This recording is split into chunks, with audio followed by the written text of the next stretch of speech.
I'm just a little bit nervous for Tundra because Weaver doesn't bring a whole lot versus the Ember Spirit, versus the Bloodseeker especially. I mean, I don't know. I want to go for Tundra. I really do, because of mid kotl basically. But the GPK Ember Spirit is a big threat. So you're on the Virtus Pro draft? I'm on the Virtus Pro side, yes.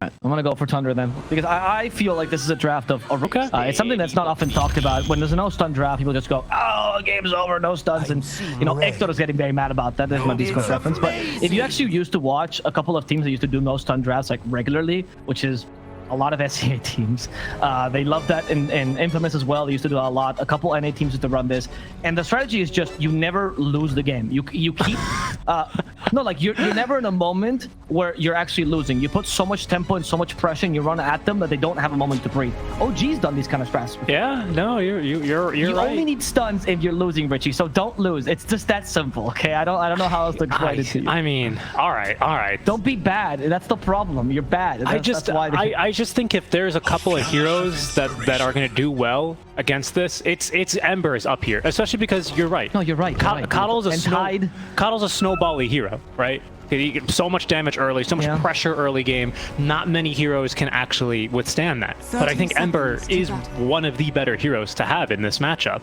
I think that's why, obviously, we saw the Ember. I think it was 8th pick overall, or sorry, it was 4th pick for VP, last one of the second phase. So, and I will say, to the caveat to the point I just made, is that Virtus Pro can also decide not to cower in fear when you do this, and if they do that, they start winning as well. Like, if they start going for pickoffs when you're hoping to just run at them and put them in a psychologically scared position, you will just win, because you have better fights. You have better stuns, right? And it's all up to the Earthshaker Snake King, who has to get the perfect Echo Slam to kill Ember every time. So, it is not an easy draft to execute, but I've seen Tundra get away with worse. Okay. So it works. I mean, Tundra already with a good start here. They're going to find 3 bounties of 4. That's certainly going to have them feeling a little bit better. 9 on the mid lane, kotl. Lovely build. A triple null talisman into the BOTs. He's got queued up first. He's going to be looking just to push all around the map. PK, we'll see what this first skill point is. I assume it's going to be Flame Guard. Yep, there he goes. Anything, mind you, against the kotl, but it's going to help him farm the jungle. No. So the right build here is definitely the Flame Guard build, unless you feel like you have kill potential against kotl, and the only reason why you go for this build is so you can actually farm as much as possible. Which is going to be impossible, but you can get a bit close.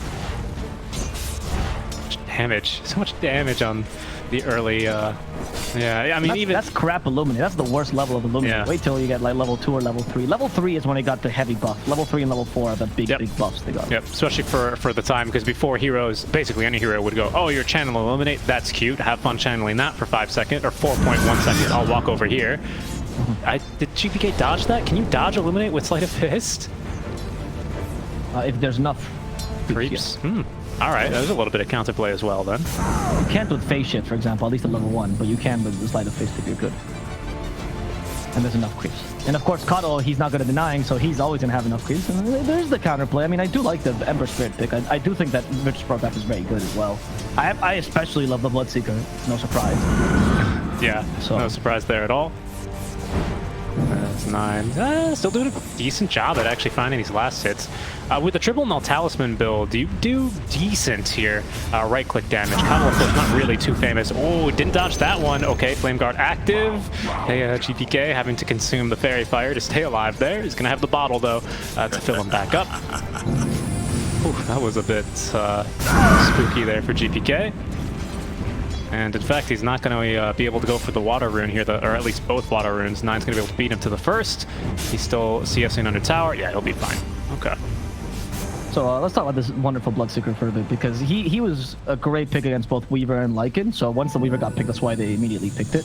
And Lycan, of course, the Rupture is actually not that strong, because Lycan is usually able to just tank it, honestly. He's quite a tanky hero. But in the lane, and especially when you get more levels of Rupture and Bloodseeker just chase after you, that's when you start to dominate it.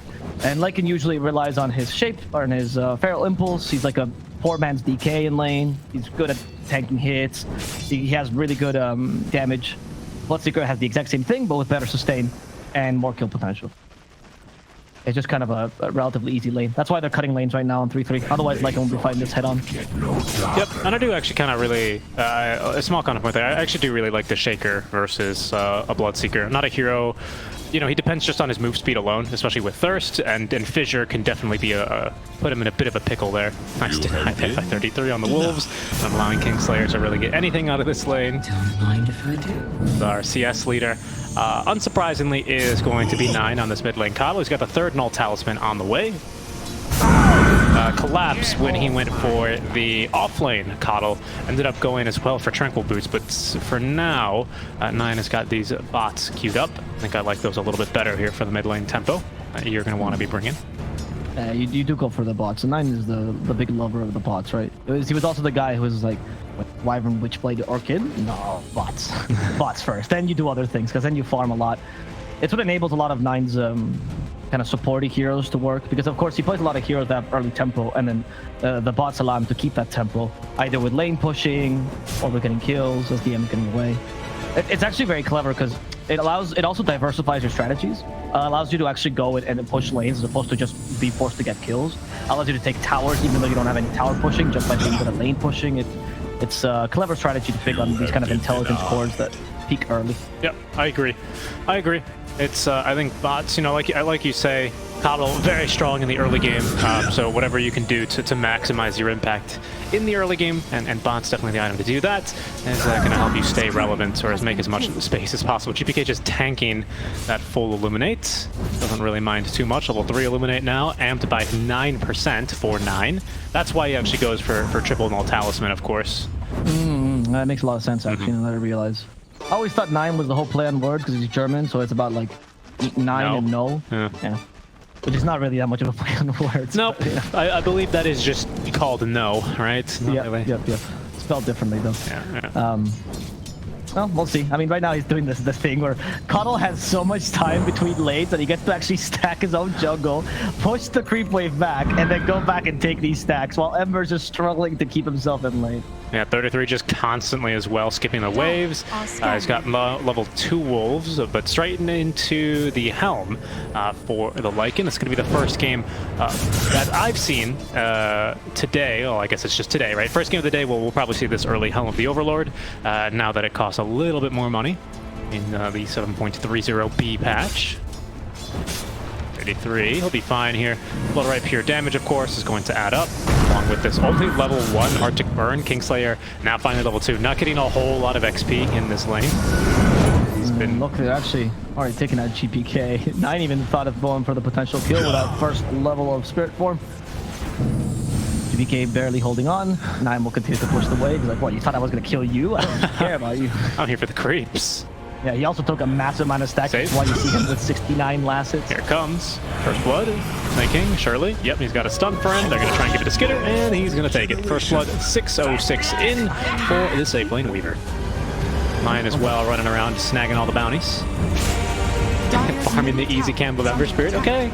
Yeah, that's another thing you could definitely do on the mid lane kotl, is farm your enemies' camps from a very safe distance as well. Yeah, it's ridiculous. So you can actually like farm 2 camps. You're like, I don't think those are meant to be farmed together. Auto can. Yeah, this is pretty impressive. 3-3 is closing in on the Helm of the Dom as well. Not a bad lane overall. They didn't really deny him too much. Like, Bloodseeker got a better lane, obviously, as he should. But they haven't really played too aggressively, because Lycan can always go jungle, and he chose to do that very early. So very smart by 3-3. Oh, GPK, though. He thinks he can disrupt this kotl's farm. This is the first time we've actually got to see this against mid kotl. Most people just give up and go, well, kotl's going to be farmed. Yeah, well, GPK trying to do something against them. He might want to give up soon enough, as he didn't get really anything out of that one. Instead, he finds himself being absolutely just kind of killed off there. Okay, almost killing GPK already. There's going to be a solar bind, but GPK will be A-okay. Skitter's also doing okay. He's going for the Falcon Blade, which got recent buffs. And I'm sure Skitter read that. I was like, yes, Weaver's back. I can play it again.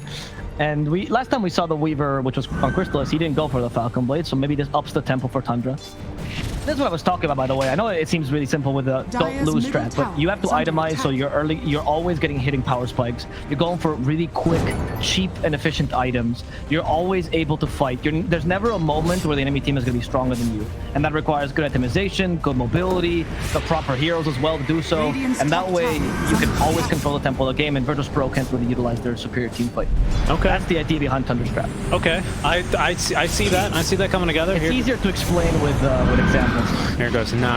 Yes, it's easier to explain at the end of the game when the Tundra victory appears, right? But we'll see. I mean, you'll see exactly what I'm talking about. They know about this. It's like a very basic Dota 101 strategy. You talk to pros and they'll talk to you about this a lot. It's hard to explain because it really is just win, but you have to do things to make sure you're always just winning, essentially. Oh, they found stacks. Why would you stack with a kotl in the game? That's insane. 9 is definitely going to take those. Well, I guess they're for the Bloodseeker. Winter Wyvern. They do have a stun here. Yep. That's going to be Kingslayer going down. I know it's for the Bloodseeker, but it is very dangerous.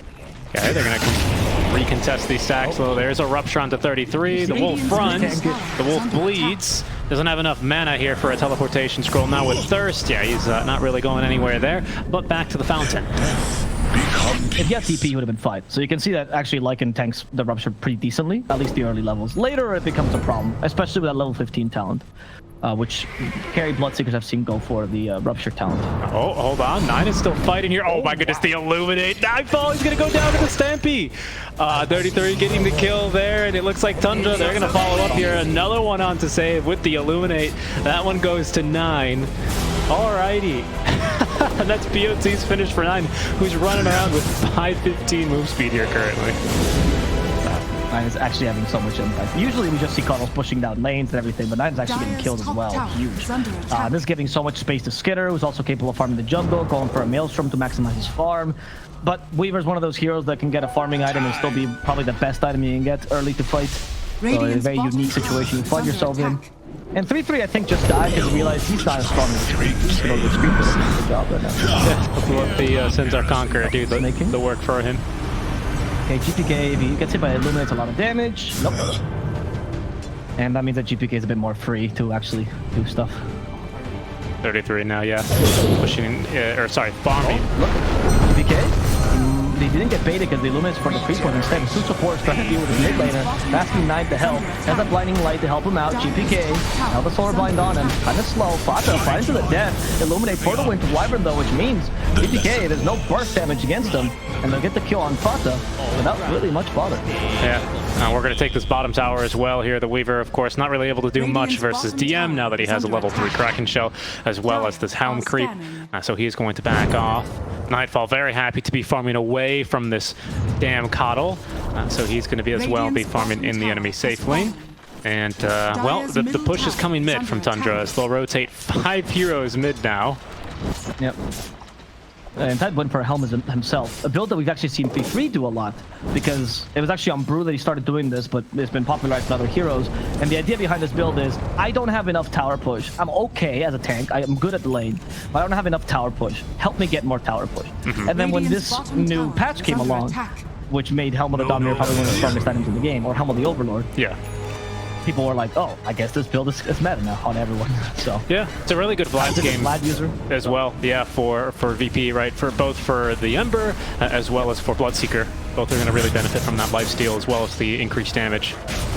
This is very good because it's kind of just a way to make Lycan look really bad, because Lycan theoretically is picked up here because he has so much synergy with Helm. But you realize here that a lot of other heroes could just pick up Helm and also be incredibly strong regardless of the synergy they have or not with it, as long as they can use Vlad's as fine. And that's what we're seeing DM try to do. They put more pressure, which means Tundra is now... They're still winning, but not by a lot, considering they have a kotl. He's kind of like a tinker or an alchemist, so you really need more than 1k lead with him. And you also have a really good core-to-core matchup. Yeah, that's true. I think the issue right now that Tundra have is that VP have got pretty good wave clear, and it's also pretty low commitment. DM, he's not going to really be able to stand mid and just tank these Illuminate blasts, especially since he's not going for the old classic Tidehunter build of Hooded Defiance. Like, he's going straight for the Vlads now, into the Helm of the Overlord. So he's going to struggle there. But Wyvern, with 2 points here in Splinter Blast, does decently at pushing creep waves from a safe distance. Blood Right is going to be more than enough to finish them off. A save, I think he's going to be calling here, but they see VP rotating on over, so they will think better of it. Or we'll back up and just continue farming. But VP holding on to all of their towers right now is going to do well for this kind of, you know, to stop this just win kind of strategy, isn't it? Because then they're going to be able to get a lot more items, more stats on Nightfall, and I think eventually they might be able to, they will be able to actually outscale this kotl, well, the Tundra lineup as a whole. This is very smart. Look at their whole itemization skill builds signify this. Bloodseeker maxing Thirst over Blood Rage because he's not looking to passively farm, but rather fight. The Ember not going for the Flame Guard build I talked about, but rather the Sleight of Fist because he needs to be able to take early engagements and pickoffs, taking advantage of this.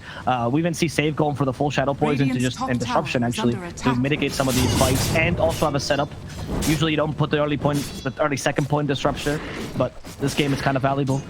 VP very much know what they need to do this game. They're actually playing this really cleanly. And Tundra, their only option is to continue putting this pressure, so that's what they have to do. They can't really deviate. Skitter's going for like 3 kind of mid-game items though, and I don't know if quick, dirty, and nice, useful. But we need to be. I mean, it's not useful if we're not finding kills in fights, and just like that, here goes Save. He should be falling here because he's already used the disruption. Snake King just chasing him down, providing the vision. There's the stun, and down he will go. Snake King takes the kill. I mean, they're farming items. They're all great items for Weaver individually, but I mean, I guess hopefully we fight around this in the mid game then, or Tundra fight around this rather in the mid game when they feel like they've got all the power spikes lining up. Speaking of power spikes, here's now the first of Dagon of many here, or the first level of Dagon for 9. Yeah. What was I Bit of a power spike here, and this was the third power spike, or the big power spike I say for Weaver when he gets Dragonlance. I think maybe you can try to force a smoke here. Of course, your lack of catch makes it harder, but Earthshaker's close to getting his Blink Dagger. They've also prioritized a lot of farm and staking for that very reason. They know how vital he is this game. GPK as well. He's struggling a bit though. He's going for this Maelstrom. He is struggling. He's going to get beat to this Helm of the Overlord. Actually, no, I don't think he is. I don't believe he they're is. very close.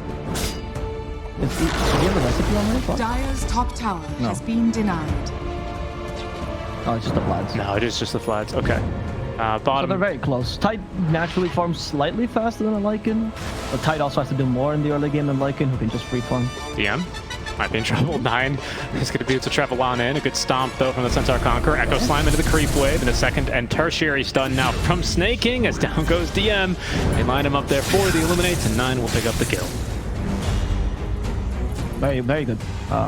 This is what these cheap, efficient items do. And it's capable of getting kills that otherwise would be impossible.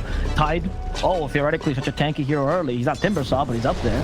Not the case against this Weaver Kotl, because they're just so good in the early game, at least the way that Skitter's itemized. This is a Weaver player for you, and I can't believe it. It's not a hero you usually talk about, but Skitter has a huge plethora of experience. I love the SNY pickup, actually, more than the Satanic he was considering earlier. In case he gets caught, he doesn't want to die immediately. He needs a bit of tankability. Top lane, 3-3, deciding to fight GPK head on. There's the Howl. Nerfs? Nerfs? Minus armor? I don't care minus armor, man. It's really the duration, I think, is gonna hurt him the most there. Maelstrom procs coming through. It's 33. He's gonna activate the shapeshift. GPK has a remnant back. He'll activate Flame Guard here and look for a couple more Maelstrom procs to try and clear the wave. 33 letting the Wolves do the dirty work for him. He's gonna respawn a couple more. Another Searing Chains though for him as GPK still continuing to fight versus 33, and 33 actually having to back away. He was on the losing end of that exchange.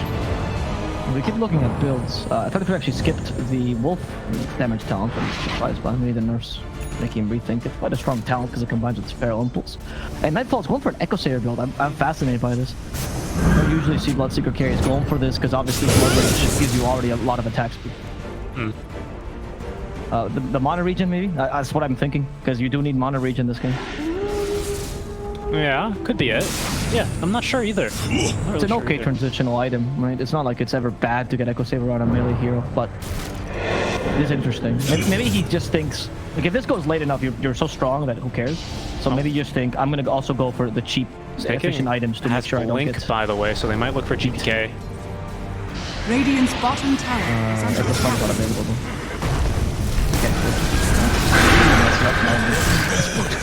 Okay, immediate Caster's Curse into the Winter's Curse is going to find the kill onto Snake King after GPK falls. A rupture though for Skitter. He's not enjoying life now, especially with the Demonic Purge, taking lots of damage there, and down he will go. Nightfall with the kill there. DM as well continuing to rotate around, as it's just 9 now remaining in the top lane.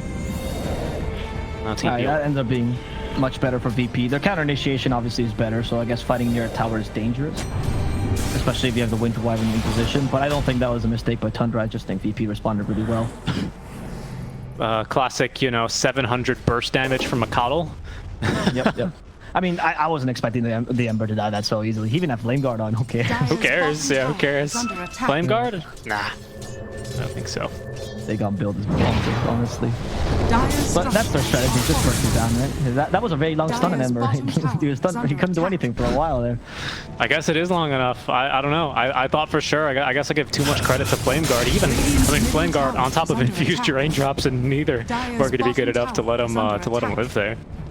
Fissure range is important there as well. You can actually fissure from the trees, so that even though the stun takes a while to hit, the snaking plays as well. And in fact, they want another kill here on save. There's the Helm of the Overlord finish. Oh my goodness. I mean, that is a support. You're gonna be Dagon to death for sure. Okay. Even Blinding Light the Bloodseeker for good measure. Well. Yep, that's mid lane kotl for you. Yep. I mean, he'll fall off eventually though, and Bloodseeker's very good at catching him. That might also be the reason why Echo Saber, because if you slow him down once, either he goes for force tap or he's just dead. Okay, Oh, DM. Oh my goodness, they're gonna die for this one.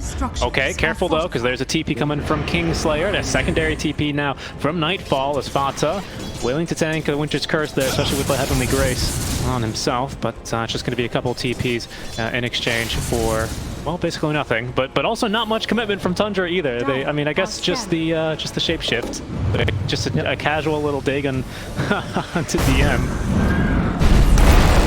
Find the Ember again. Dagon and with the Echo Sun saved by disruption. One purification, not enough because the Essence Ring. TPK still trying to get away. One last remnant. He avoids the Illuminate there, or Flame Guard tanked it for him. I think Flame Guard tanked it for him. There's a Rupture though.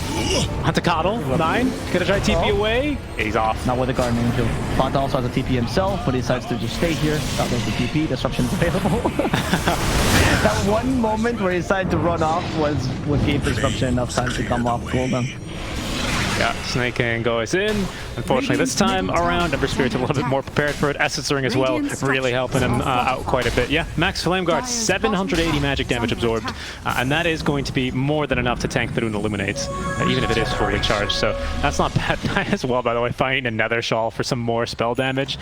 So what, he's up to 17% if it stacks additively. Yeah, it is legitimately the best item for kotl bar spell when you play mid. There's honestly no other item you'd rather have in it. 525 damage? No. How about 614? How about a Finger of Death on an 11-second cooldown that is also reduced by 6 seconds with Chakra Magic? Yep. He went for the Chakra Magic cooldown now, which of course so good. And let's not forget that it's also improved by Solar Bind. Yeah, true. Yeah, you've got your own built-in Veil of Discord. They're going for save top lane because he dares to Shadow Poison a wave. Snake King's gonna hit him with the stun. Now they blink forward. Ant's gonna hurt. Nope, just kidding. Nine's gonna secure the kill there. So while I think VP's doing a good job of adapting to what they need to do, Tundra is just going to put a lot of pressure early. And Tundra is really just sacrificing so much time to kill whatever they see. They're literally giving no chance for VP to recover or to dead lane or to do any sort of plays. They're trying to be as aggressive as possible, even at the cost of their own farm sometimes. And they're actually farming really well. They're playing really well. GPK. They can't contest this, not without BKB. There's just no way. He's going to get in here, maybe trying to snipe it. In Howl, the road. Oh my goodness, Nightfall. Almost dead already. His box is going to give him the vision of work around. There's the Illuminate. GPK inside the pit here. Oh, he snatches the Aegis. They get the kill as well as the Ravage is through. There's going to be 2 dead. They find 9 as well in the river. And Tundra now scattered to the wind, as they're also going to lose Fanta on the back lines, only in exchange for the Wyvern. And that's where Tundra Soul is weakest, when they're trying to fight objectives, when they're not being able to run at you, when they don't have space to maneuver. You have much less team playing in your team, only really Echo Slam. So Roshan's always a really scary endeavor. I was very surprised 3-3 didn't howl for that Roshan. Just to take it a bit faster, or they tried to go for another counter kill there before they got it. Maybe they felt a bit too confident, they wanted to keep putting the pressure, and VP responded accordingly and just turned this around in one go. Yeah, that was very fast. That one turned around on its head rather quickly there for Tundra. They at least get rid of the Wyvern, but there's still a lot more threats to them in that fight. Like, for example, Tidehunter with a great Ravage there out from DM. Yeah, that was very, very good. And he also has the Helm, right? So he himself is also putting a bit of pressure into the towers in the creeps waves. I think Ancient Black Dragon is probably the best one you can ask for early to de-push the waves. Yep.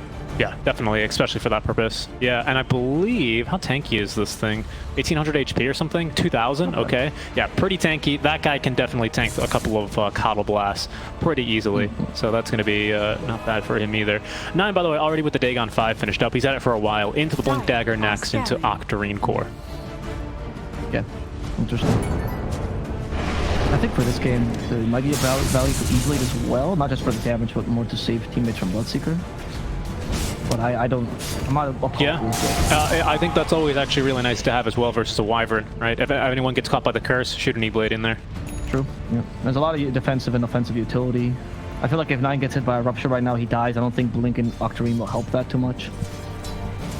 Especially once the BKB happens, which of course already happened on Nightfall. And once he activates that, probably just dead. I think they're probably going to Rupture him every fight. Oh, wow.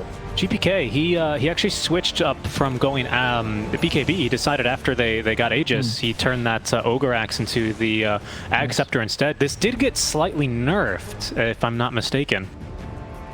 Oh, just very slightly. Oh yeah, in the 730. Yeah, the range is a bit low. I mean, it's still pretty good. Axe is great for split pushing. It's great for defending objectives like these. I actually think it's a good idea. I mean, the BKB is obviously a necessity, but I just think that you get caught by Echo Slam, which is their only starter fissure. You know, your chance of acting in BKB or your chances of remnanting away are the same. So the idea is that what is BKB doing that I don't already have? They only have one catch. I won't BKB between that catch. I will just be able to leave. Okay. So I like this choice more. I like the shard choice actually a lot. Also good for pushing out lanes. Nightfall is getting pretty scary though now with this Basher online and the BKB, of course. They're hunting for 9. They want 9. It also helps them close the gap. 9, yeah, as fast as you may be. Oh, will he be able to escape? Searing Chains, yeah, are going to find him. Disruption on top, and they should have 9 dead to rights here. As, yeah, down he goes. Honestly, VP's giving a masterclass how to play against pressure. They're doing a really good job. Everything from itemization to their movements. Like even the fact that they're leaving DM mid right now, which is fine because it's actually kind of be a bait with Ravage. They know they can't really go against them without 9 first. Yep. So DM is a bit free. DM is not scared. No, there's the ads. Okay, you force the Guardian Angel though. Doesn't seem to matter too much. I'd Ravage against that TP, but of course the Phenomenite not that worth. And you did force Guardian Angel, so you're quite happy with that. That's also the reveal here of Snake King's Ag Shard, as he did stun them off that Fissure from, obviously, I mean, there's only a couple other stuns that Fissure can do. That's the Shard. So not much of a reveal, but that does make it a lot easier to catch this Ember like you were talking about, right? Because before it was Fissure, Blink, Echo Slam, but now you can, you know, only half commit here with the Fissure into just an enchant totem. So I actually really like that quite a bit. This itemization from Snake King. Oh, if they want to change on him, well, and it's going to go down, regardless of Heavenly Grace. Big win, because now Weaver feels much weaker, especially if you get hit by Eruption. Yeah, and we still have 40 seconds left on this Aegis, so Tundra, they're just going to be farming elsewhere on the map. Looks like we're going to send Wolves, potentially from 33, with his own Ancient Black Dragon to cut a wave. No, actually, he's going to be doing a split pushing himself down bottom. Drums as well activated with a wagon here. This tower's going to be taking a lot of damage. VP, they're just, yeah, there comes DM. Yeah, someone needed to deal with this. This is just way too much. It's actually GPK. I assume, yeah, he's got a Remnant back. This was a full HP tower before this kind of push, so that's value from 33. It's under attack. Yeah, for sure. Unless he gets caught, well, they got his dragon. Still an extra gold for GPK. Not a joke, but the best option you have now. If you lose tempo, if you stop winning, which is the biggest, it's the biggest loss in Dota. It's the biggest loss. Winning, Yeah. What you have to do is just split push, and because you don't have too much pick off potential, so you can hope for those with an Echo Slam. That's an idea. Alternatively, split push, and what split pushing does is ideally separate the enemy, so that it either gives you more mistakes happening because they're not as coordinated, not as together. It's easier for them to make mistakes. Or alternatively, it gives you the option to open for pickoffs or even force skirmishes with numbers advantage. And that's what Tundra needs to start doing, and they are. It's tougher because their draft is not made for this, right? The draft is actually in a bit of a difficult position. Yeah, we've got full Satanic now for Skitter on top of the Sanj. I assume it's SNY or the Yasha on the way. So he's very strong, very tanky, as they will be hunting for GPK. GPK though wants 9, might regret this though. They're safe from behind. They're gonna try and get through 9. The Echo Slam committed on top of the Remnants. Down he will go. That is a big kill onto the Ember Spirit, and Save is gonna be second to fall. Doesn't seem like VP were quite ready for that 1v5 engagement they ended up going into. Thunder split pushed a bit. They force some retreat. With VP fell back to put everyone there. Okay, now the Winter's Curse to kind of have some Weaver. Ravage on top of this. We have enough damage. Blood also hit Skitter. I think it's time in time. Skitter might just die. Yes, he does to Nightfall. Too much damage. As they also rupture the Lycan. Has no shapeshift. He's going to try to run away. With Rupture, it's a bit difficult, but with a simple TP just gets him out. That's going to be easy. Nightfall not wanting to commit there. Whoa, DM. Is still going forward. He thinks he's stronger. He sees the opportunity, gets hit by the Dagon. He's immediately dispelled though because he deals so much damage. And kotl will be capable of making out of here alive. No bash procs for Nightfall. Who I think could have played that a bit more aggressively, particularly against the Lycan. A bit of a wasted Rupture there, but okay fight overall as they kill Weaver. Or good fight overall because they kill Weaver. Yeah, it's a 2-for-1 trade, but that was going to be a tier 3 tower down, if not at least range barracks, if they didn't, you know, commit the curse into the Ravage there.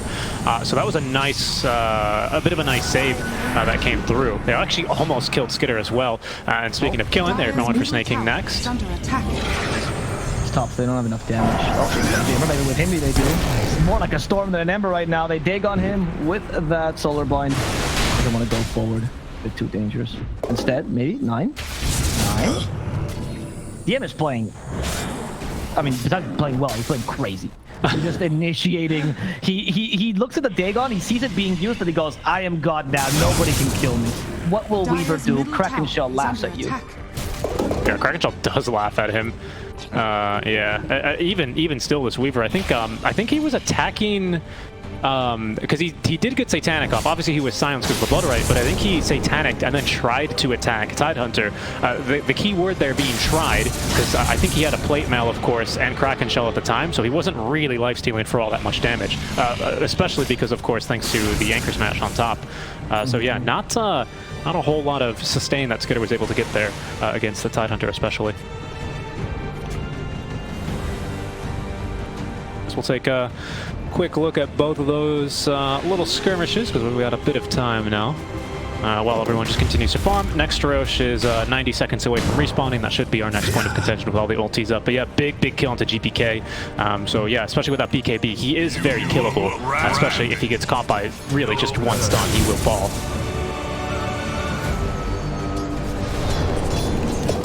Yeah, that's what they have to try to avoid, right? That's obviously their objective every time. Try to Echo Slap GPK, win with a numbers advantage there.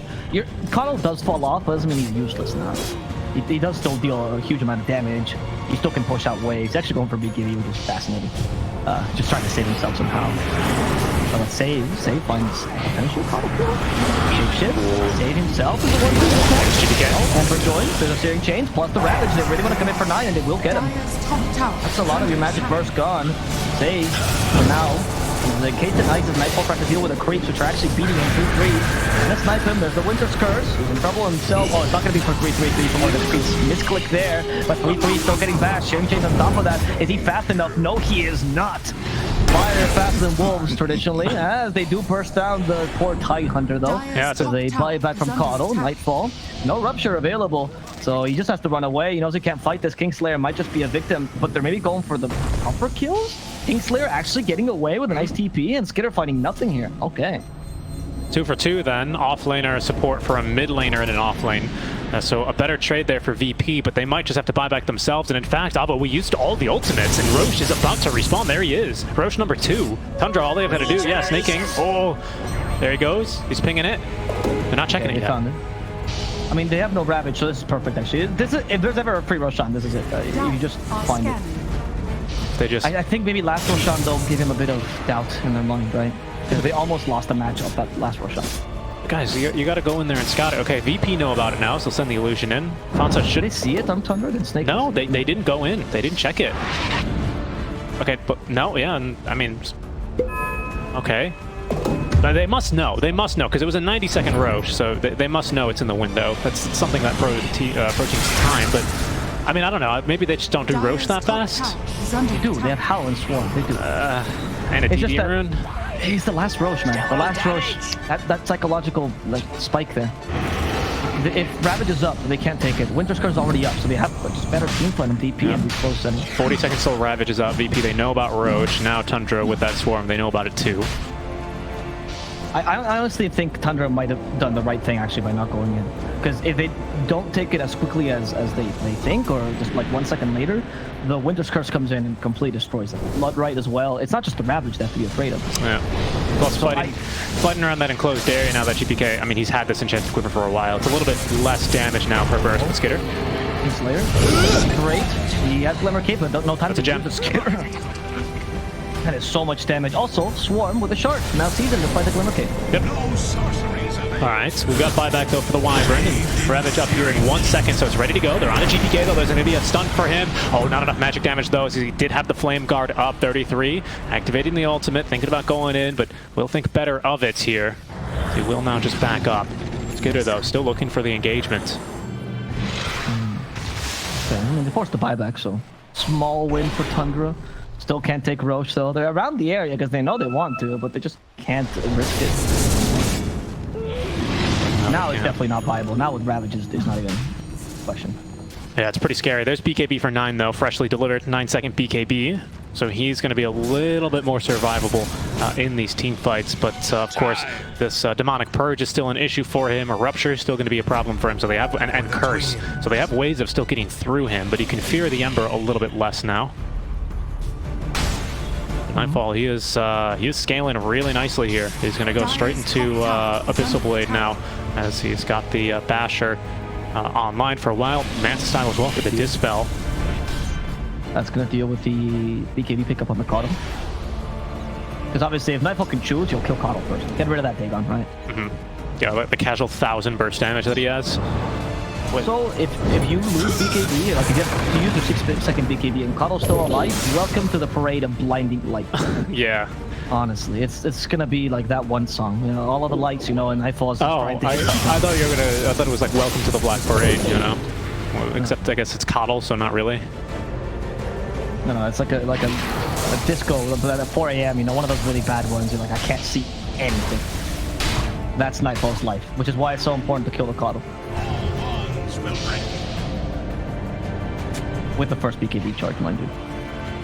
Tundra. They hold the high ground, so PP go for their own smoke, and they can try to pincer maneuver. Sorry, a flanking maneuver.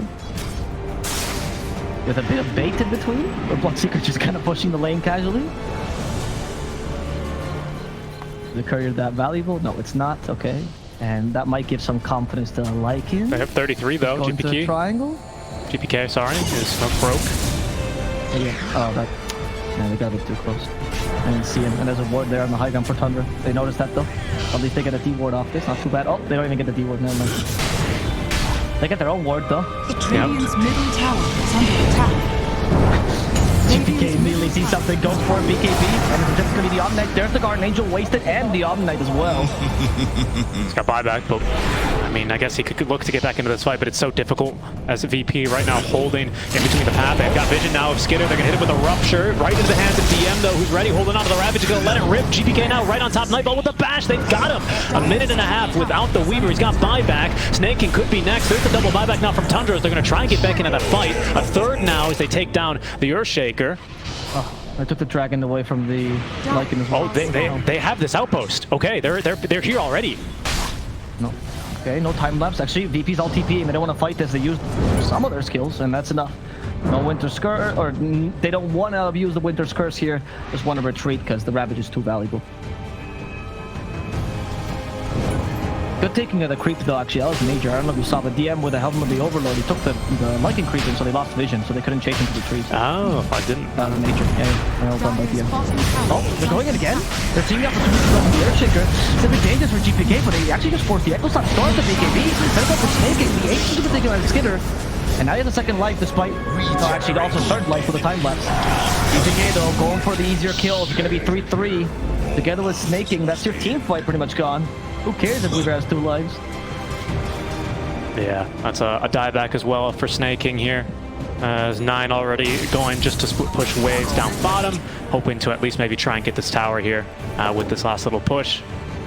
This time around though, at least Tundra successful in managing to take the Roshan. So that's a big win for them.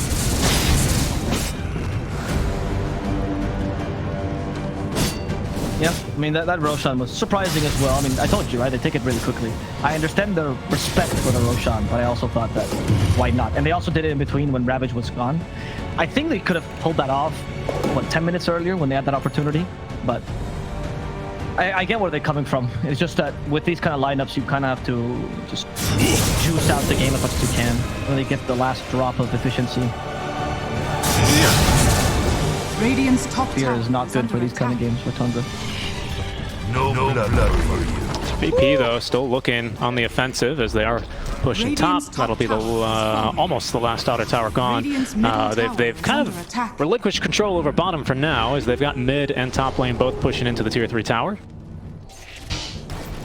Just looking for anyone else that they can find. Skitter is still on the opposite side of the map. Will TP on home.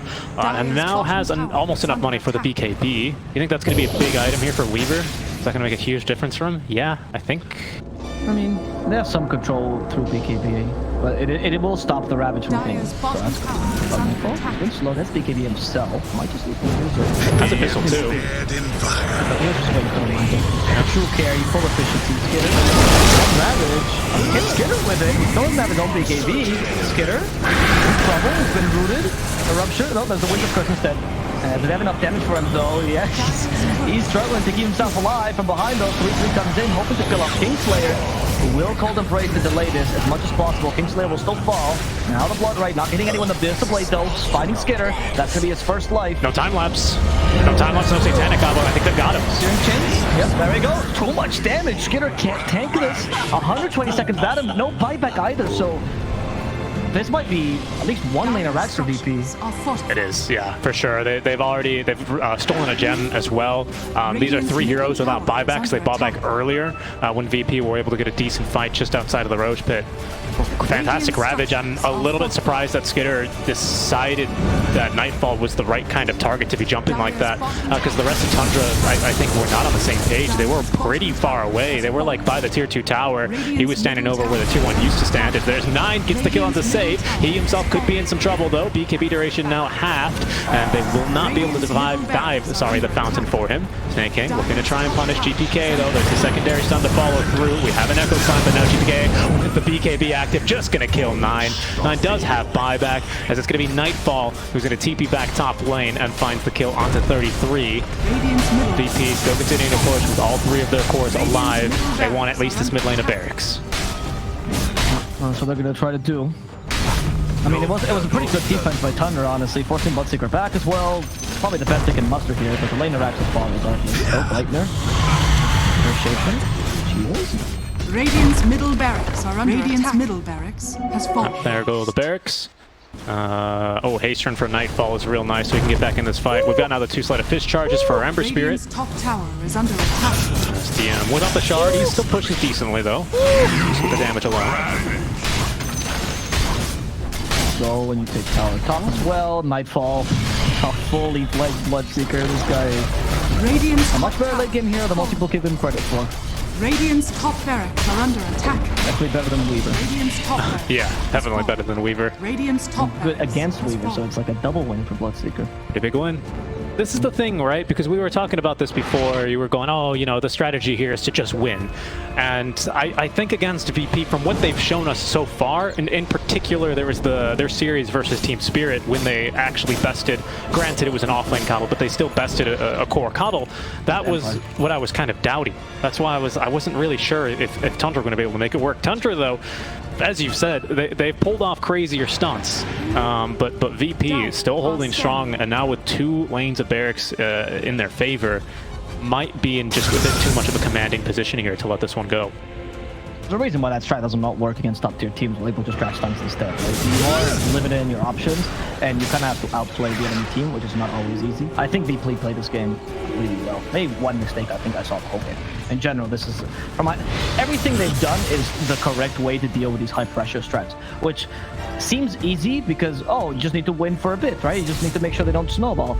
But it's actually incredibly difficult against heroes like kotl, who pretty much don't interact with you. VP played this so well. By the way, there's double Ravage available for the Tide Hunter. That's going to be a surprise for Tundra. They have not scouted that one quite yet. Weaver's Courier on the way to the secret trap. What was he going to be looking to buy there, though? I will say, by the way, to that point, that even though that's true, Tundra did make 1 or 2 very crucial mistakes, and these kind of drafts, like, they can't happen. I think it's still fine as a pro player. I think they're still really good, but in these kind of drafts, if you make those mistakes, it's pretty much Ooh, they're chasing Skitter. They want him.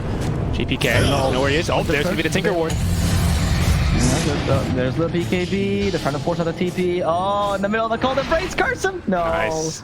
That was well done, actually. Let's get her, man. Yep. Yeah, Kingslayer, that's not going to work on him next time. He's got enough money here for the Ghost Scepter. Wants to save for buyback. Witchbane, is that going to be a good item here this game? I mean, it's always good. Against kotl, yeah. Why not? Yeah. Chakra Magic increases your mana pool, so anything you hit with that. Yeah. Witchbane's just really good in general. I think that item is pretty solid.